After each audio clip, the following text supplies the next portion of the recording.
There's no such thing as talent without hard work. What's up, guys? It's Greg from Pittsburgh Fit, here to tell you about your workout for the day. We're gonna start our warm-up with 2 rounds. We're gonna do 10 scap pull-ups, also known as passive active hangs. We're gonna pull those shoulder blades down around our back.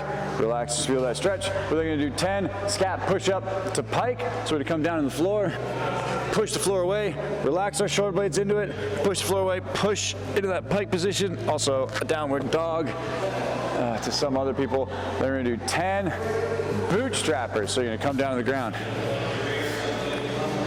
grab your toes, extend those hips up into the air, stretch those hamstrings out, come back down, feel the stretch on the inside of that groin, the back of the legs. Stick that butt up into the air, holding onto your feet or your ankles the whole time. We're then going to go into 2 rounds of a 45-second row at a moderate pace. We're then going to pick up a dumbbell and do 12 around the worlds. Around the worlds means around the cranium, right? We're not going like this. I'm not going over the top of my head. I want that dumbbell to start in front of your face, travel all the way behind your head, and back in front of it, okay? This is bogus. What the heck is that? We're working on shoulder mobility here, okay, guys? We want to get that dumbbell all the way around the back of our head, all the way in front. I'm also not moving my head around the dumbbell. I'm moving the dumbbell around my head. Move your shoulders, move your arms. We're then going to go into 4 and 4 single arm bent over rows. So we're going to lean forward, pull that dumbbell up to the shoulder and back down. That looks like from the side, right? Elbow as high as we can, back down. Notice I'm keeping my chest, everything nice and square. I'm not rotating all crazy, twisting my back, getting all out of shape. We're then going to do 6 dead bugs, slow dead bugs. So dead bugs, what do they look like? They're on their back all the time. If they're not stuck to a piece of fly paper like Susan Gumby was dressed for Halloween, shout out to Susan, love you. So, dead bugs. Feet up in the air, knees up in the air, 90 degrees, 2 fists, pull those toes towards my knees, flexing the whole time.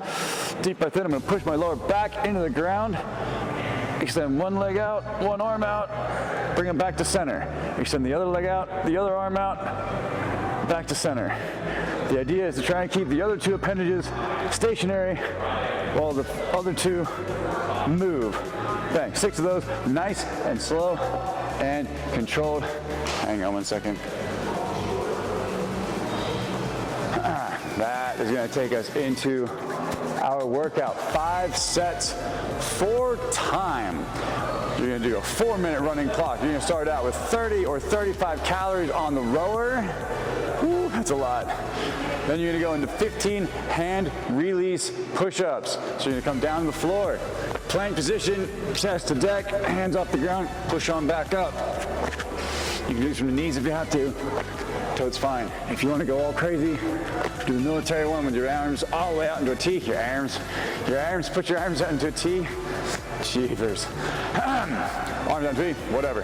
And you rest the remaining time. So once you finish all the reps in that 4-minute window, you're going to relax.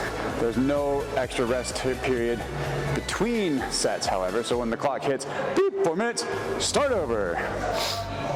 If by some chance you do not finish all the reps, I would knock those calories down by 5 every round. So we get the push-ups and the ring row. Oh, sorry. Then you're also gonna go do 15 ring rows. 15 hand release push-up, 15 ring rows. If you don't finish all the reps, I would knock your calories on the bike or the rower down by 5 the next round. That way you can get the push-up and the pull-up in and cut down on the cardio a little bit. So we get the strength portion put in there.